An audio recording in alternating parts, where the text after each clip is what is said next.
Hi guys, তোমরা সবাই কেমন আছো? আর আমি হলাম গিয়ে রিশা। এই সকাল সকাল আমি রেডি হয়ে বেরিয়ে পড়েছিলাম কলেজে যাওয়ার জন্যে।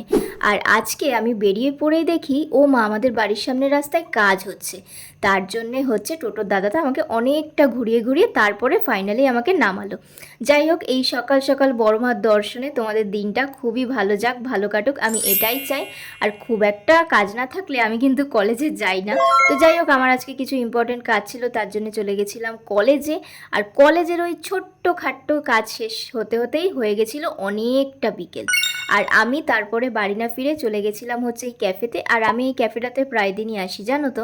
তার কারণ আমি মাঝে মাঝে একটু নিজের সাথে একটু টাইম স্পেন্ড করি, আমার ভাল লাগে। আর ক্যাফেতে এসে একটু এসির হাওয়া খেয়ে তারপরে হচ্ছে একটু মেনু কার্ড দেখছিলাম। আর মেনু কার্ড দেখা আমার ফাও, তার কারণ আমি আমার এখান থেকে একটা ফেভারিট ফুড আছে যেটা আমি এখানে এসে খাই, তো আমি সেটাই অর্ডার করেছিলাম। আর তোমাদেরকে এই ক্যাফের ভিউটা একটু দেখাচ্ছিলাম। ছোটোখাটো হলেও ক্যাফেটা কিন্তু খুবই সুন্দর, আমি তো প্রায়ই আসি। তো যাই হোক, তোমরা যারা বারাসাতে থাকো তারা কারা কারা চিনতে পারলে সেটা কিন্তু আমাকে জানিও। আর হ্যাঁ, জীবনে যতই জটিল পরিস্থিতি আসুক না কেন, তোমরা কিন্তু নিজেদের জীবনে নিজেদের জায়গায় ক্লিয়ার থেকো। যাই হোক, আমার অর্ডার এখন চলে এসেছে। আর এই মকটেলটা খেয়ে উফ বাপরে বাপ, আমার তো মনে হলো যেন মন প্রাণ সব জুড়িয়ে গেল।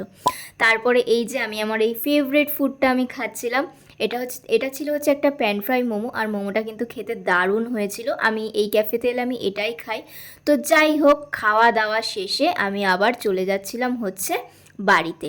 আর দেখতে পাচ্ছ কি পরিমাণ গরম, এই বিকেল বেলাতেও সূর্য মামার জাস্ট ব্রাইটনেসটা দেখো। যাই হোক, তারপরে আমি টোটোয় করে আবার চলে এসেছিলাম বাড়ি। আর বাড়িতে এসে চলে এসেছিলাম হচ্ছে ছাদে। তো আজকের ভিডিওটা এই পর্যন্তই, টাটা।